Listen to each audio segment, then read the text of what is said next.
ನಿನ್ನ ಕಂಗಳ ಬಿಸಿಯ ಹನಿಗಳು ನೂರು ಕಥೆಯ ಹೇಳಿವೆ.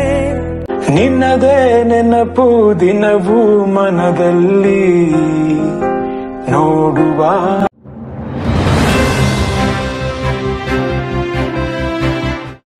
ಹೊಟ್ಟೆ ಹಸಿವು. ಪುನೀತ್ ರಾಜ್ಕುಮಾರ್ ಅವರು ಅಷ್ಟವ್ರಿಗೆ ಊಟ ಕೊಡ್ತಾ ಇದ್ರು, ಬಡ ಜನತೆಗೆ ಊಟ ಕೊಡ್ತಾ ಇದ್ರು, ಕಣ್ಣಿಲ್ದವ್ರಿಗೆ ಊಟ ಕೊಡ್ತಾ ಇದ್ರು, ಕಾಲಿಲ್ದವ್ರಿಗೆ ಊಟ ಕೊಡ್ತಾ ಇದ್ರು. ಅದನ್ನ ನೆನೆಸ್ಕೊಂಡು ನಮ್ಮ ಈ ಸಂಘದ ಎಲ್ಲ ಪದಾಧಿಕಾರಿಗಳು ಜೊತೆಗೂಡಿ ಒಂದು ಬಿರಿಯಾನಿ ಊಟ ಹಾಕ್ಬೇಕು ಅಂತ ಹೇಳಿ ತೀರ್ಮಾನ ತಗೊಂಡವ್ರೆ. ಯಾಕೆಂದ್ರೆ ಪುನೀತ್ಗೆ ಬಿರಿಯಾನಿ ಅಂದ್ರೆ ತುಂಬಾ ಇಷ್ಟ, ಅದನ್ನು ಕೊಡಬೇಕು ಎಲ್ಲರೂ. ನಮ್ಗೆ ಜಾತಿ ಭೇದ ಕುಲ ಏನಿಲ್ಲ. ಉರ್ದು ಆಗ್ಲಿ, ಕನ್ನಡ ಆಗ್ಲಿ, ತಮಿಳ್ ಆಗ್ಲಿ, ತೆಲುಗಾಗ್ಲಿ, ಯಾವುದೇ ಭಾಷೆನೂ ಒಂದೇ. ಕರ್ನಾಟಕದಲ್ಲಿ ಕನ್ನಡ ಮಾತ್ರ. ಮನೆಯಲ್ಲಿ ಏನ್ ಬೇಕಾದ್ರೂ ಮಾತಾಡ್ಕೋಬಹುದು, ಅದ್ರಲ್ಲಿ ತಪ್ಪೇನಿಲ್ಲ. ತಾಯಿ ಭಾಷೆ ಮನೆಯಲ್ಲಿ ಬೇರೆ ಬೇರೆ ಇರುತ್ತೆ. ಅದಕ್ಕೋಸ್ಕರ ನಾವೆಲ್ಲ ಒಟ್ಟಾಗಿ ಸೇರಿ ಕರ್ನಾಟಕದಲ್ಲಿ ಕಣ್ಮಣಿಯಾಗಿರ್ತಕ್ಕಂಥ ಡಾಕ್ಟರ್ ಪುನೀತ್ ರಾಜ್ಕುಮಾರ್ ಅವ್ರನ್ನ ಇವತ್ತು ನೆನೆಸಿ 50 ಕೆಜಿಯ ಒಂದು ಕೇಕು,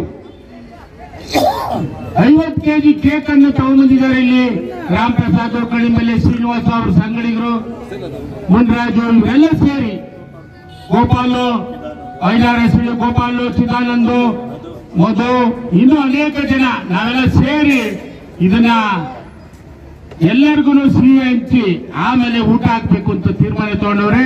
ನೀವೆಲ್ಲ ಸಾವಧಾನದಿಂದ ಶಿಸ್ತಾಗಿ ಯಾರು ಗಲಾಟೆ ಮಾಡ್ಕೊಳ್ದಲೆ ಹೊಟ್ಟೆ ತುಂಬಾ ತಿಂದು ಹೋಗ್ಬೇಕು ಅಂತ ಹೇಳಿ ಪುನೀತ್ ರಾಜ್ಕುಮಾರ್ ಅವರಿಗೆ ಮತ್ತು ರಾಜ್ಕುಮಾರ್ ಅವರ ಸಮುದಾಯಕ್ಕೆ ನೀವೆಲ್ಲ ನಮಸ್ಕರಿಸಿ ಈ ಪ್ರಸಾದವನ್ನು ತಗೋಬೇಕು ಅಂತ ಹೇಳಿ ಸುರಿಯ ಪ್ರಾರ್ಥನೆ. Doctor Rajkumar K, Puneeth Rajkumar K, Puneeth Rajkumar K, Puneeth Rajkumar K, ಎಲ್ಲ ಸಂಘಟಕರಿಗೆ, ಅಖಿಲ ಕರ್ನಾಟಕ ಡಾಕ್ಟರ್ ರಾಜ್ಕುಮಾರ್ ಅಭಿಮಾನಿಗಳ ಸಂಘಕ್ಕೆ ಜಯಂತಿಯನ್ನು ವಿಜೃಂಭಣೆಯಿಂದ ಆಚರಿಸಲು ಹಾಗೂ ಕೇಕ್ ಕಟ್ ಮಾಡಿದ ನಂತರ ಇಲ್ಲಿ ಊಟ ಪ್ರಸಾದ ವಿನಿಯೋಗ ಇರುತ್ತದೆ. ದಯವಿಟ್ಟು ಎಲ್ಲ ಸ್ವೀಕಾರ ಮಾಡ್ಕೋಬೇಕಾಗಿ ತಮ್ಮಲ್ಲಿ ವಿನಂತಿ.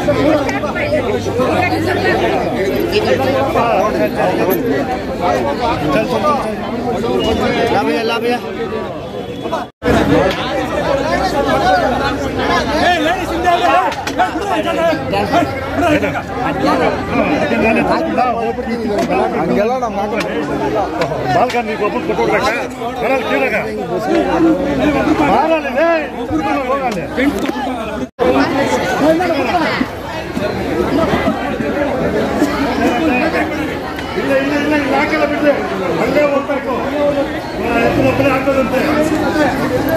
ಹೌದು,